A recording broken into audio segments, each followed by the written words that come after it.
to the agro space then, where the chana futures rose on slack spot supplies, inadequate stocks and on hope that the local demand would improve ahead of the festive season. So gains continuing into that one. Remember, we have been hitting contract highs in as far as the pulses prices or the chana prices are concerned on the futures market. There's a good 3% of a run-up coming in today as well. In spices, turmeric futures rose more than 3% on expectations of a drop in area under cultivation as farmers are shifting to other remunerative crops. 4% upper circuit coming in for turmeric prices today there. The jeera touched a new contract high as well due to fresh export inquiries and strong local demand amid slack domestic supplies. Pepper prices also rose on thin domestic supplies and lesser stocks with major cultivating countries, but weak overseas sales due to high-priced Indian produce kept the upside limited. But it has been a huge gain up in most of those agro space there. Also, sugar prices gained on demand, lower levy quota from the September quarter, dry weather in key growing areas has all been supportive for that commodity. In the edible oil space also, the soy oil futures declined a bit, tracking losses in Malaysian palm oil prices, while the soybean, yet another day of a record high is coming in for that one on weak rupee and tight supplies in the local and overseas market. One more thing that has been running strongly on the higher side, and that really has been cotton. Output in the country is likely to fall, hit by poor monsoon rains and better returns on crops such as guar, oilseeds and millets. Both cotton acreage and output could fall by nearly 20% as per one of the estimates coming in from the industry. If you look at the last year, 2011-12, higher prices had encouraged the farmers to plant cotton on a record 12 million hectares, helping India to harvest 34.7 million bales of 170 kg each.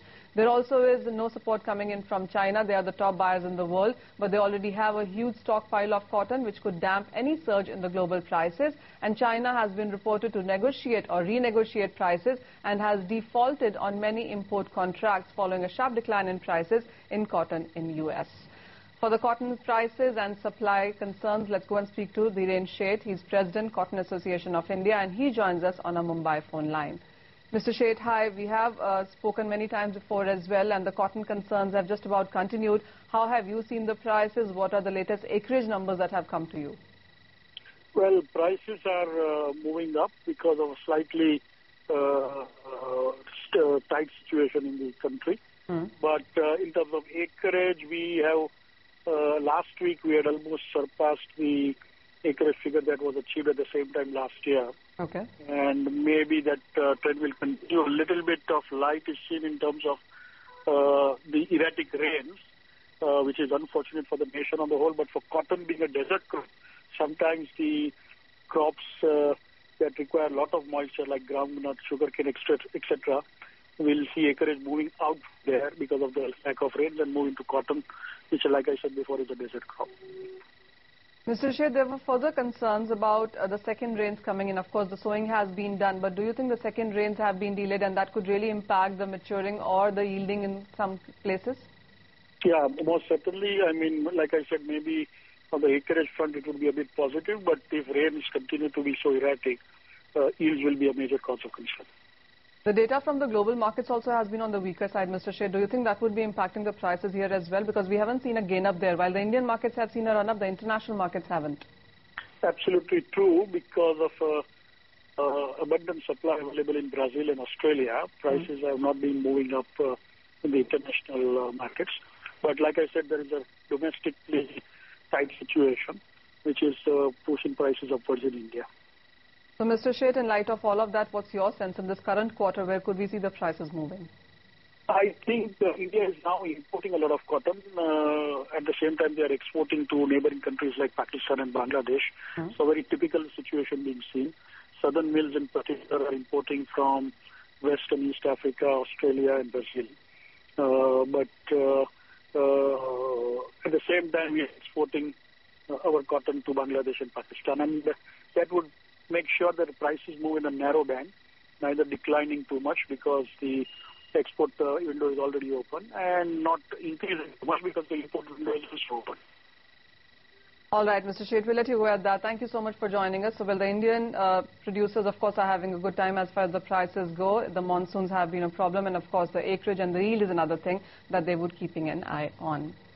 And the weak or not so positive news today was that the FCRA Bill 2010 was deferred by the Cabinet today. Many expected this bill to be passed in the current session of the Parliament, but will have to now wait longer. The bill was amended. The FCRA Act 1952 has been lying in limbo since 1998, and the government is facing opposition on account of perhaps political differences, and high inflation could also have played spoilsport there.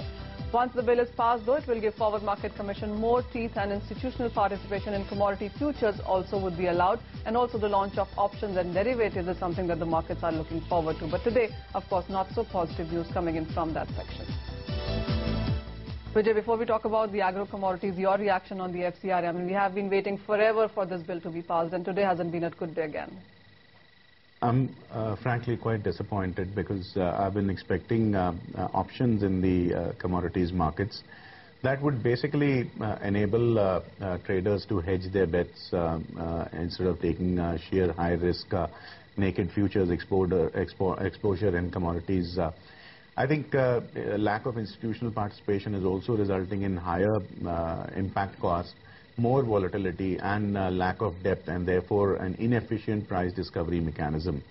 Should there be broader based institutional participation, the markets will grow, there will be increased efficiency in price discovery, and of course lower volatility because one can hedge in the option space.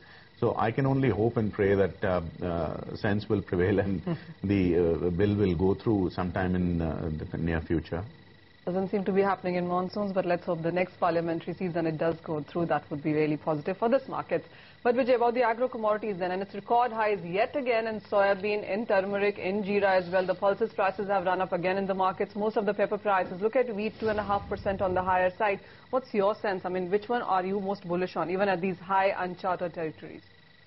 Manisha, I've been talking about higher food prices, and my view remains unchanged. I think rather than look at it as blue sky territories or uncharted territories, one needs to look at how much consumption growth there will be. And there is already an expectation that the food security bill in either the original format or even a watered down version will spur demand to an extent where commodity prices will simply go through the roof. And should there be any kind of deterioration in the monsoons from the expected recovery, I think that will only add to the upward pressure. So anytime you see 2 or 3% decline in food prices, pulse prices, or even edible oil space and sugar space, I think declines will get bought into and prices are simply headed higher. There's no stopping that, so one has to live with that fact.